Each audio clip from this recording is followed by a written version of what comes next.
Hello and welcome to Wisdom Trek. This is Guthrie Chamberlain, and I'm your guide to wisdom and creating a living legacy. Thank you for joining us for our 7-day-a-week 7 Minutes of Wisdom podcast. This is day 170 of our trek, and yesterday we explored trails 1 through 5 of the 5 trails needed to get over yourself so that you can get on with your trek in life. Today we will complete trails 4 and 5. If you miss any of our days of our Wisdom Trek episodes, please go to wisdom-trek.com and listen to them or read the daily journal. We are recording our podcast from our studios at Home 2 in Charlotte, North Carolina. After a relaxing but productive weekend, the work week is full with activities that we need to wrap up before heading back to Marietta at the end of the week. Leaf harvest will keep us very busy for a few days when we return to the big house. We will remain in Marietta through the first week of December. The days, months, and years are rapidly passing us by. I have to continually remind myself to slow down and enjoy the journey.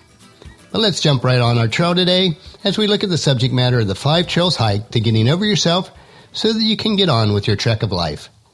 Let's review the introduction from yesterday's exploration of trails 1 through 3 to refresh your memory. If you did not trek with us yesterday, please listen to day 169 before proceeding with today so that you will experience the entire trek that we are taking. Have you ever noticed how life just happens? It just does. And yet we spend so much time trying to control what happens in our life, micromanaging how it happens, and then telling everyone else what they should do to control and manage their lives that we often miss the point of what we are actually experiencing in our own life. The question is, why do we expend so much energy trying to control things that we really have no control over? At the end of the day, isn't it just exhausting? Life is actually quite simple. We have 2 choices in any given situation, circumstance, or event. We can be a victim and believe that things are happening to us, that we have no control over our situations, and blame others for the injuries that we have suffered. Or we can start taking responsibilities for our own lives, our own thoughts, our own words, and our own actions, and decide that regardless of what the injury, we are going to choose to live life on our own terms in a powerful way. Unfortunately, in our society, we are supported, encouraged, and even rewarded at times for being the victim. And yet, does being a victim really feel good? Not usually. Being a victim tends to make us feel weak, vulnerable, and powerless. And these feelings in turn can lead to depression, frustration, and uncertainty. No wonder we have so much trouble in our society today. The difference between taking responsibilities for ourselves when our life throws us a curveball versus being a victim of a situation is that we become far better equipped spiritually, mentally, emotionally, and many times even physically. We stop allowing the energy vampires to suck the life out of us, and rather than feeling powerless, depressed, and frustrated, we're able to experience our situations as an opportunity to test our superpower of strength, positivity, clarity, and focus. So if you're sick and tired of feeling frustrated, drained, like you just can't get a break, and are ready to get over yourself and on with your life, here are a few guidelines for living life on your own terms. Yesterday, we hiked the first 3 trails, which were stop blaming everyone else, and second, your life is your responsibility, and the 3rd trail we looked at was things are not always as they seem. And today we want to hike the final 2 trails. The 4th trail is acknowledging your feelings trail. Feelings are simple, really. We like things that make us feel good, such as love, affection, romance, and acknowledgement, and we don't like the things that make us feel bad, such as frustration, anger, sadness, or hurt. Of course, if we didn't know what one felt like, how would we recognize the other? How could we know if we were in a good mood if we didn't know what it felt like to be angry or upset? The feelings we don't like, we tend to deny them, stuff them, or rationalize them away. We do anything we can to avoid really acknowledging them and hope that it limits our discomfort. Here's the thing. Feelings, pain, discomfort, whether it's physical, mental, or emotional, are like a little kid pulling on your pant leg to get your attention. Now, if you have kids, you understand. If you don't, go spend a day with a few 3- and 4-year-olds. You'll understand then.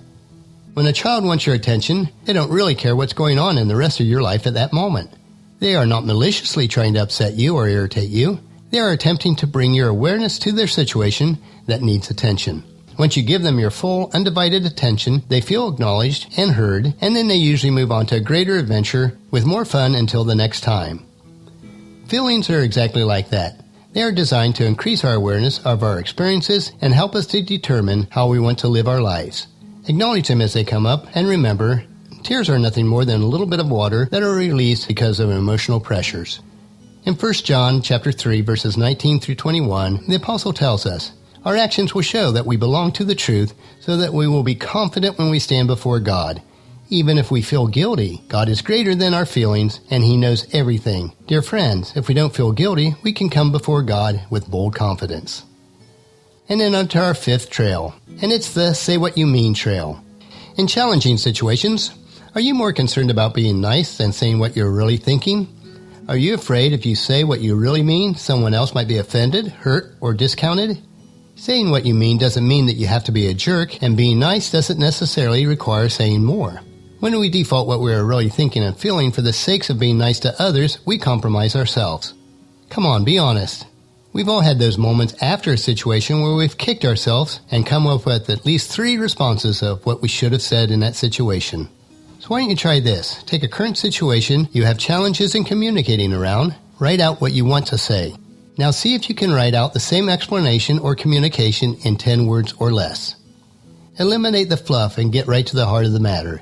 It may be a little challenging at first, but the more you practice, the better you will get at it. Life is what we choose to make of it, and often we must be willing to get over ourselves in order to get on with the business of truly living our lives. Proverbs 17:27 puts it this way, "A truly wise person uses few words. A person of understanding is even-tempered." The trails that we have hiked yesterday and today are very rough trails to navigate. We don't like to deal with these type of situations.